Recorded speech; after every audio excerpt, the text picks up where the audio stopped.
بسم اللہ الرحمن الرحیم. شروع اللہ کا نام لے کر جو بڑا مہربان نہایت رحم والا ہے.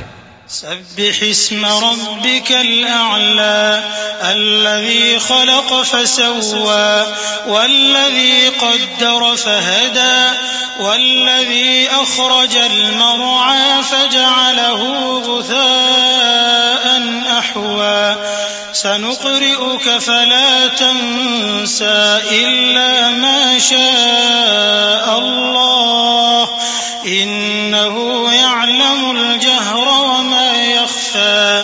اے پیغمبر صلی اللہ علیہ وآلہ وسلم اپنے پروردگار عالی شان کے نام کی تسبیح کرو جس نے انسان کو بنایا پھر اس کے اعضاء کو درست کیا اور جس نے اس کا اندازہ ٹھہرایا پھر اس کو رستہ بتایا اور جس نے چارہ اگایا پھر اس کو سیاہ رنگ کا کوڑا کر دیا. اے نبی صلی اللہ علیہ وآلہ وسلم ہم تمہیں پڑھا دیں گے پھر تم فراموش نہ کرو گے مگر جو اللہ چاہے. وہ کھلی بات کو بھی جانتا ہے اور چھپی کو بھی.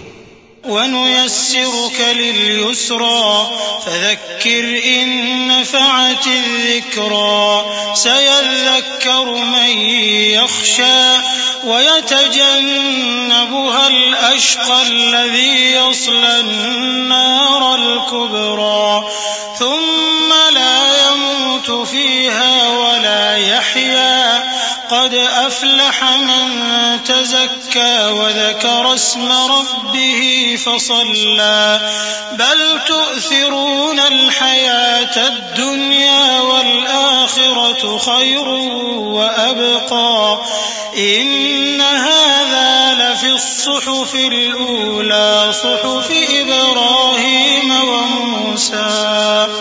اور ہم تم کو آسان طریقے کی توفیق دیں گے سو جہاں تک نصیحت کے نافع ہونے کی امید ہو نصیحت کرتے رہو. جو خوف رکھتا ہے وہ تو نصیحت حاصل کرے گا اور بے خوف بدبخت اس سے کترائے گا. جو بڑی تیز آگ میں داخل ہوگا پھر وہاں نہ مرے گا اور نہ جیے گا. بے شک وہ مراد کو پہنچ گیا جو پاک ہوا اور اپنے پروردگار کا نام لیتا رہا اور نماز پڑھتا رہا.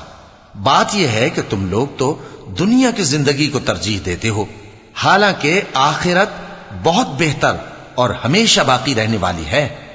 یہی بات پہلے صحیفوں میں بھی درج ہے یعنی ابراہیم اور موسیٰ کے صحیفوں میں.